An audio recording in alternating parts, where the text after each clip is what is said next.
আপনারা মিশরের কারি আব্দুল বাসেতের নাম শুনেছেন? ওনাকে নিয়ে মিশরের প্রেসিডেন্ট জামাল আব্দুল নাসের একবার সোভিয়েত ইউনিয়নে গিয়েছিল, কিন্তু কারি আব্দুল বাসেত ব্লেজার পড়তেন না, উনি জুব্বা পড়তেন। তো রাশিয়ার প্রেসিডেন্ট বলে, আপনার এইটা আবার কোন মন্ত্রী? জামাল আব্দুল নাসের বলে, এটা আমাদের কোন মন্ত্রী নয়, এটা আমাদের দেশের কারি।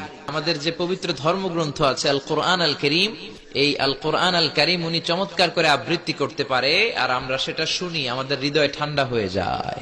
তো রাশিয়ার প্রেসিডেন্ট বলে, আজকে রাতে তো আমাদের একটা পার্টি আছে, নাইট পার্টি, এই বেলি ড্যান্স আমরা দেখবার, হুইস্কি খাবো, অ্যালকোহল খাবো, মদ খাবো। কারি আব্দুল বাসিত ইবনে আব্দুস সামাদ রাজি হলো।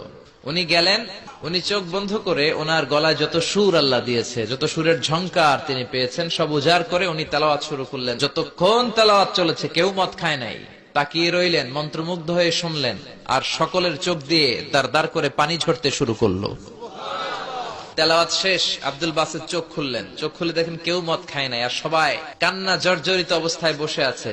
মিশরের প্রেসিডেন্ট কমিউনিস্ট লিডারদেরকে জিজ্ঞেস করলেন, এই যে আমাদের আবৃত্তিকার ও কোরআন থেকে আবৃত্তি করেছে, আপনারা কি আর অর্থ বুঝেছেন? তারা বলে, না বুঝি নাই। কোনো মানে বুঝেছেন? না বুঝি নাই। তো কেঁদেছেন কেন?